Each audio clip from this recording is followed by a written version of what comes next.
3월 13일 새벽기도 하나님 앞에 드리겠습니다. 사도신경으로 신앙 고백하실까요?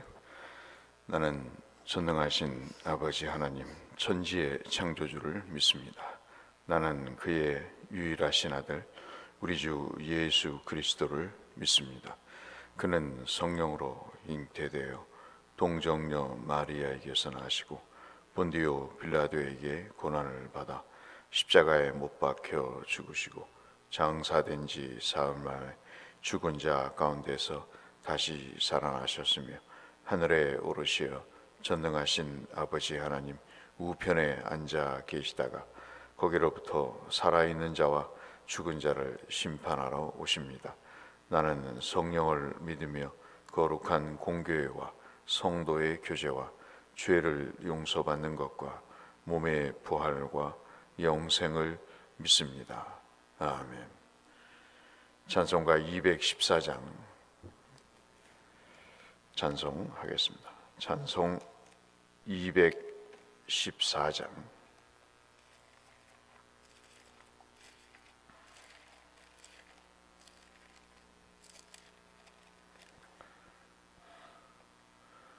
찬송 214장. 나 주의 도움 받고자. 나 주의 도움 받고자 주 예수님께 빕니다. 그 구원 허락하시사 날 받아 주소서. 내 모습 이대로 주 받아 주소서. 날 위해 돌아가신 주 날 받아 주소서. 큰 죄에 빠져 죽을 날 위해 피 흘렸으니 주 형상대로 빚으사 날 받아 주소서. 내 모습 이대로 주 받아 주소서. 날 위해 돌아가신 주 날 받아 주소서. 내 힘과 결심 약하여 늘 깨어지기 쉬우니 주 이름으로 구원해 날 받아 주소서. 내 모습 이대로 주 받아 주소서. 날 위해 돌아가신 주 날 받아 주소서. 내 주님 서신 발 앞에 나 꿇어 드렸으니 그 크신 역사 이루게 날 받아 주소서. 내 모습 이대로 주 받아 주소서. 날 위해 돌아가신 주 날 받아 주소서. 아멘.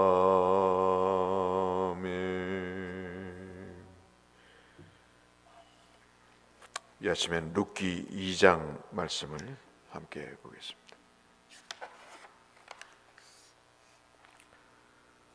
사사기 다음에 있는 룻기 2장 1절에서 16절의 말씀.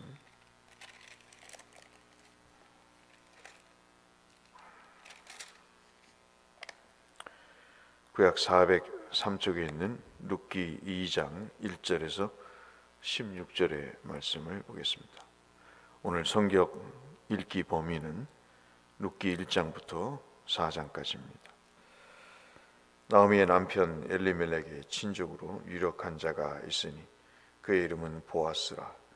모압 여인 룻이 나오미에게 이르되 원하건대 내가 밭으로 가서 내가 누구에게 은혜를 입으면 그를 따라 이삭을 주겠나이다 하니 나오미가 그에게 이르되 내 따라 갈지어다 하매 룻이 가서 배는 자를 따라 밭에서 이삭을 줍는데 우연히 엘리멜렉의 친족 보아스에게 속한 밭에 이르렀더라. 마침 보아스가 베들레헴으로부터 와서 배는 자들에게 이르되 여호와께서 너희와 함께 하시기를 원하노라 하니 그들이 대답하되 여호와께서 맹세하신 당신에게 복 주시기를 원하나이다 하니라. 보아스가 배는 자들을 거느린 사안에게 이르되 이는 누구의 소녀냐 하니 배는 자를 거느린 사환이 대답하여 이르되 이는 나오미와 함께 모압 지방에서 돌아온 모압 소녀인데 그의 말이 나로 배는 자를 따라 단 사이에서 이삭을 줍게 하소서 하였고 아침부터 와서는 잠시 집에서 쉰 외에 지금까지 계속하는 중이니이다. 보아스가 룻에게 이르되 내 딸아 들으라. 이삭을 주우러 다른 밭으로 가지 말며 여기서 떠나지 말고 나의 소녀들과 함께 있으라. 그들이 베는 밭을 보고 그들을 따르라. 내가 그 소년들에게 명령하여 너를 건드리지 말라 하였느니라. 목이 마르거든 그릇에 가서 소년들이 걸어 길어온 것을 마실지니라 하는지라. 룻이 엎드려 얼굴을 땅에 대고 절하며 그에게 이르되 나는 이방 여인이거늘 당신이 어찌하여 내게 은혜를 베푸시며 나를 돌보시나이까. 11절부터 같이 읽겠습니다. 보아스가 그에게 대답하여 이르되 내 남편이 죽은 후로 내가 시어머니에게 행한 모든 것과 내 부모와 고국을 떠나 전에 알지 못하던 백성에게로 온 일에 내게 분명히 알려졌느니라. 여호와께서 내게 행한 일에 보답하시기를 원하며 이스라엘의 하나님 여호와께서 그의 날개 아래 보호를 받으러 온 내게 온전한 상 주시기를 원하노라 하는지라. 룻이 이르되 내 주여 내가 당신께 은혜 입기를 원하나이다. 나는 당신의 하녀 중에 하나와도 당신이 이 하녀를 위로하시고 기쁘게 하는 말씀을 하셨나이다 하니라. 식사할 때 보아스가 룻에게 이르되 이리로 와서 떡을 먹으며 조각을 초에 찍으라 하므로 룻이 곡식 매는 자 곁에 있으니 그가 볶은 곡식을 주매 룻이 배불리 먹고 남았더라. 룻이 이삭을 주우러 일어날 때에 보아스가 자기 소년들에게 명령하여 이르되 그에게 곡식단 사이에서 줍게 하고 책망하지 말며 또 그를 위하여 곡식 다발에서 조금씩 뽑아 버려서 그에게 줍게 하고 꾸짖지 말라 하니라. 아멘.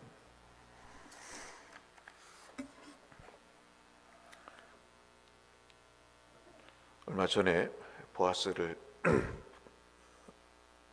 관련해서 룻기를 설교했던 기억이 납니다. 저와 여러분이 신앙생활을 하시면서 그때도 말씀을 드렸습니다마는 모든 것은 해석의 문제다 말씀을 드렸습니다. 사실 신앙은 벌어지는 현상에 대해서 어떻게 생각을 하느냐, 그것에 관건이 달려 있다 하는 것이죠. 어떻게 생각하느냐는 그 사람이 하나님을 어떻게 여기느냐에 달려 있습니다. 하나님을 믿는 사람과 믿지 않는 사람의 차이를 보면 난관을 경험하면 압니다. 믿는 사람은 힘들어도 하나님을 의지하죠. 믿지 않는 사람은 세상 사람, 믿지 않는 사람과 똑같아서 하나님이 없는 것처럼 여깁니다. 물론 그것이 어떻게 그렇게 쉽게 말할 수 있느냐 할 수 있겠지만 원론이 그렇습니다. 그러니까 우리가 어떤 일을 겪을 때 하나님에 대한 믿음을 잃지 않도록 하는 것이 굉장히 중요하다고 볼 수 있겠죠. 두 여인이 등장을 합니다. 나오미가 등장을 하고, 이 여인은 평소에 하나님을 믿고 있던 여인이죠. 그 다음에 룻이 등장을 합니다. 룻은 모압 출신의 이방 여인입니다. 근데 여러분 보시면 지금 이야기의 흐름이 이방 여인을 통해서, 즉 룻을 통해서 하나님이 은혜를 베풀고 계시는 내용을 볼 수 있습니다. 저는 창세기를 전공을 하면서 선하신 하나님을 만났습니다. 예전에는 몰랐습니다. 가르치는 사람이 없었습니다. 하나님이 선하시더만요. 하나님은 참 선하십니다. 때로는 어려움을 주고 때로는 힘들게 하시는 이유가 있더라고요. 때로는 이해 못하도록, 때로는 숨이 막히도록, 때로는 눈물이 나도록 힘들게 하실 때가 있더라고요. 근데 다 이유가 있었습니다. 은혜를 베풀기 위함이었습니다. 그러면 애초부터 은혜를 베풀지 왜 사람을 뒤흔드는가? 그것은 내 잘못도 있습니다. 또는 훈련을 하기 위한 목적도 있습니다. 오늘 나오미를 보시면 흉년이라는 어려움에 직면하죠. 그래서 여러분 어디로 선택을 합니까? 이방 땅, 하필이면 모압 땅으로 선택을 합니다. 아브라함도 그랬죠. 이삭도 그랬습니다. 그리고 야곱도 그랬습니다. 아마도 이방 땅에 가면 좀 나을 줄 알았나 봅니다. 근데 여러분, 룻기 강해를 할 때 룻기 1장 21절의 말씀을 드린 적이 있습니다. 이 사람들이 모압 땅으로 가서 아들도 잃고 남편도 잃고 새 과부가 돼서 고향 땅으로 돌아오게 되기 전까지 그들이 하나님의 그 소위 말하는 떡집이라고 하는 그 집을 떠나기 전까지 그들이 가난하지 않았습니다. 룻기 1장 21절을 보면 나오미가 고향을 떠날 때 풍족하게 해서 떠났다 그래요. 저는 이게 눈에 들어오더라고요. 그러면 그때도 풍족했는데 더 풍족하기를 원했겠죠? 누가 얘기를 했는지 모르지만 모압 땅으로 가면 지금보다는 훨씬 더 잘 살 수 있다고 생각을 했었을 것입니다. 제 친구 중에 상당히 몇 명이 그 미국행을 떠나고 하나는 캐나다로 떠났습니다. 골자는 뭐냐면 두 가지입니다. 자기의 실력과 그리고 자녀 교육 때문이었습니다. 한 사람 성공했습니다. 다들 어려워하고 정말 그 생각지도 못한 비참한 생활을 감내하면서 지금도 그들의 표현대로라면 죽지 못해 살고 있습니다. 한국을 떠나는 것이 불신앙이라는 말이 아니죠. 이스라엘을 떠나서 모압으로 가는 것이 불신앙이라는 것이 아닙니다. 제가 드리는 말씀은 흉년 너머에 무언가 있다는 거죠. 어려움 너머에 뭔가 있다는 것입니다. 흉년이든 풍년이든 우리에게는 하나님이 계시다는 겁니다. 근데 이걸 내가 해석을 해요. 나를 버렸구나. 나를 이렇게 엉망으로 대하는구나. 그래서 기도도 놓고 신앙줄도 놓고 예배도 안 드리고 믿음도 없이 살아갑니다. 어렵죠. 여러분이나 저나 서러움을 겪어본 사람은, 어려움을 겪어본 사람은 그 사람이 어떤 상태인가를 아실 겁니다. 그래도 우리는 믿는 사람이잖아요. 믿는 사람이니까 좀 달라야 되지 않겠습니까? 여러분, 룻기를 읽으시면서 어떤 생각을 하시나요? 야, 룻과 같은 며느리 봐라. 믿지 않는 며느리 들여도 이렇게 잘만 믿는데 믿지 않는 며느리 들어오면 어떠냐. 사람에 따라 다른 것 같아요. 여러분 한번 보실까요? 보아스가 이 룻을 만나서 하는 이야기입니다. 한번 보실까요? 12절 말씀을 한번 보시죠. 이거는 보아스라는 외간 남자가 룻에게 하는 말입니다. 여호와께서 내게 행한 일에 보답하시기를 원하며, 보답받을 만한, 하나님의 상을 받을 만한 일을 했다는 거죠. 이스라엘의 하나님 여호와께서 그의 날개 아래 보호를 받으러 온 내게 온전한 상 주시기를 원하노라 그랬습니다.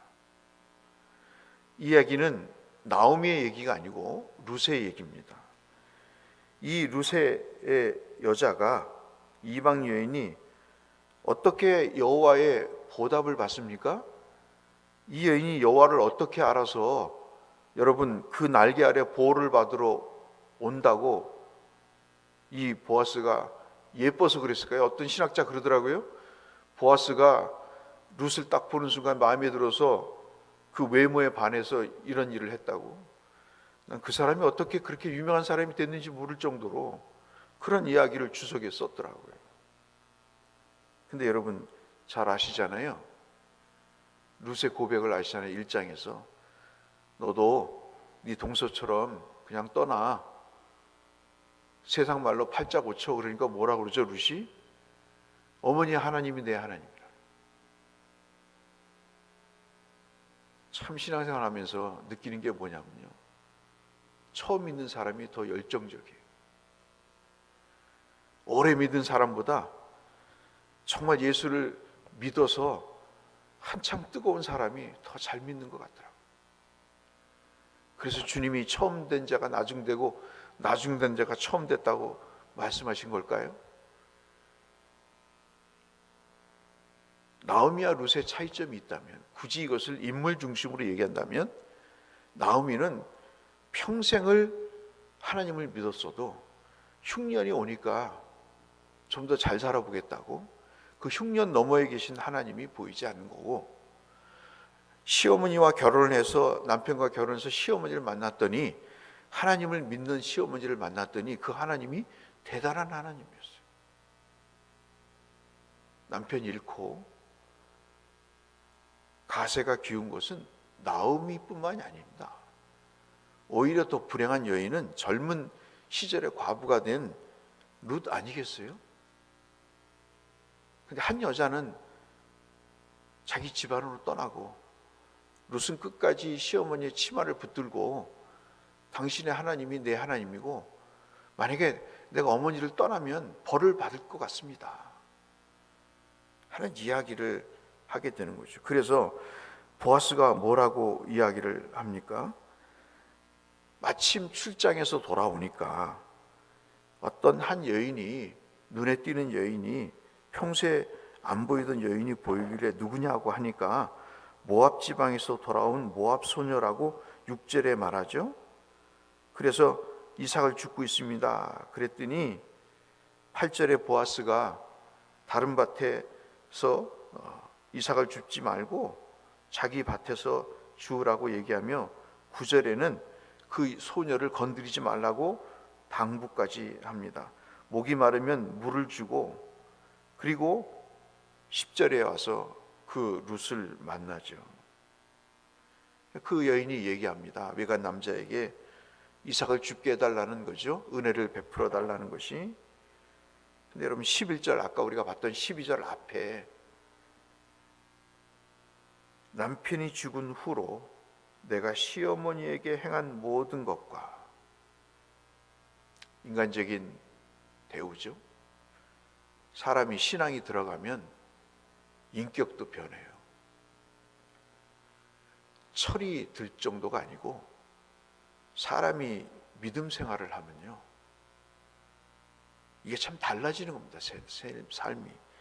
부모는 자식에게, 자식은 부모에게 달라지는 거죠. 그리고 뭐라고 얘기합니까? 내 부모와 고국을 떠나 전에 알지 못하던 백성에게로 온 일이 내게 분명히 알려졌느니라. 반말은 뭐가 듣고 낱말은 뭐가 듣습니까? 저는 이것을 읽을 때마다요, 설교 때도 말씀드렸지만 믿음으로 살면요, 소문이 하나님께 갑니다. 참 억울하죠. 비참합니다. 여러분, 인간 취급을 받지 못할 때 비참한 거예요.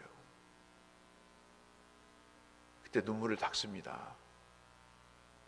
그리고 하나님께 엎드리는 거죠. 나에겐 하나님이 계시다 말이에요. 나에게는 흉년도 실패도 서름도 있지만 그보다 더 큰 하나님이 계시다 말이에요. 내 인간을 사랑하는 것은, 내 현실을 부정하지 않고 받아들이는 것은 내가 인격이 고상하기 때문이 아니고, 이 장애를 넘으면 하나님이 내게, 선하신 하나님이 보답하실 때가 있다는 거예요. 은혜를 베푸실 때가 있다는 것이죠. 참 하나님은 선하십디다. 조속으로 뒤집어지지 않으세요. 제가 우리 큰애하고 싸웠던 것이 뭐냐면, 하나님 왜 치시냐 이거. 조목조목 네가 잘못한 것을 이야기했습니다. 하나님이 때로는 치시기도 하지만 하나님은 그것을 통해서 은혜를 베푸시는 거예요. 깨달을 때까지요. 나오미가 깨닫습니다. 하나님이 자기를 치셨다고 생각을 해요. 근데 2장을 보시면요, 친 사람들 같지 않아요. 군데군데 은혜라는 말, 보답이라는 말, 이삭을 죽게 하는 일들이 얼마나 많이 나온지 모릅니다. 2장을 한번 읽어보세요. 단순히 이삭을 줍다가 이제는 곡식단을 조금씩 흘려서 룻에게 받게 하고, 물을 마시게 하고, 보아스와 식사를 하게 하고, 또는 주인이 먹는 초에 떡을 먹게 하고, 그리고는 세상에 감당할 수 없는 식량을 제공하고, 여러분 잘 아시는 대로 나중엔 결혼까지 하잖아요. 하나님의 손이 짧지 않더라고요. 우리의 믿음이 짧은 거지. 우리가 해석을 잘못해서 하나님을 떠나는 거지요. 여러분 예배 잘 드리십시오. 하나님 제대로 섬기세요. 어떤 일이든 예배에 최우선을 두세요. 하나님 뭘 보고 평가하시겠어요? 역경 속에 은혜가 있습니다. 그 하나님을 만나셔서 하나님이 선하심을 입술로만 고백하는 게 아니라 정말 삶으로, 인격으로 그 하나님을 고백하면 반말은 뭐가 듣고 남말은 뭐가 듣는 게 아니라 우리가 행한 것을 하나님이 보고 계세요. 이것은 보아스의 얘기지만 하나님이 나중에 내가 내게 행한 행적을 내가 다 안다. 그 어려움에도 그렇게 네가 참는 것을 내가 본다. 봐왔다. 얼마나 힘들었니? 내가 너를 이제는 보답해 주마. 은혜를 베풀마. 룻기는 그런 거 아니겠어요? 그런 하나님의 이해를, 하나님의 해석을 하는 것이 룻기입니다, 여러분. 하나님은 선하십니다. 그 하나님을 믿고 지금의 어려움을 이기시고 얼마 가지 않아 하나님 베푸실 은혜들을 소망하시면서 주님과 함께 정말 낙을 누리시는 역사가 있으시기를 주의 이름으로 축원합니다. 거룩하신 아버지 하나님, 이 믿음을 허락해 주시고 오늘도 그 하나님과 동행하는 우리가 되게 하여 주시옵소서. 예수님 이름으로 기도 올리옵나이다. 아멘. 하늘에 계신 우리 아버지, 아버지의 이름을 거룩하게 하시며 아버지의 나라가 오게 하시며 아버지의 뜻이 하늘에서와 같이 땅에서도 이루어지게 하소서. 오늘 우리에게 일용할 양식을 주시고 우리가 우리에게 잘못한 사람을 용서하여 준 것 같이 우리 죄를 용서하여 주시고 우리를 시험에 빠지지 않게 하시고 악에서 구하소서. 나라와 권능과 영광이 영원히 아버지의 것입니다. 아멘. 오늘 한 주간도 하나님의 은혜와 축복 가운데 형통하시기를 축복하며 주님 앞에 기도로 나아가겠습니다. 기도하시겠습니다. 하나님 아버지 감사합니다. 오늘도 우리를 인도하시니 감사합니다. 믿음의 주여 온전케 하시는 예수를 바라볼 수 있도록 우리에게 믿음의 근력을 주시고 안목을 주시고 인내와 소망을 허락하여 주시옵소서.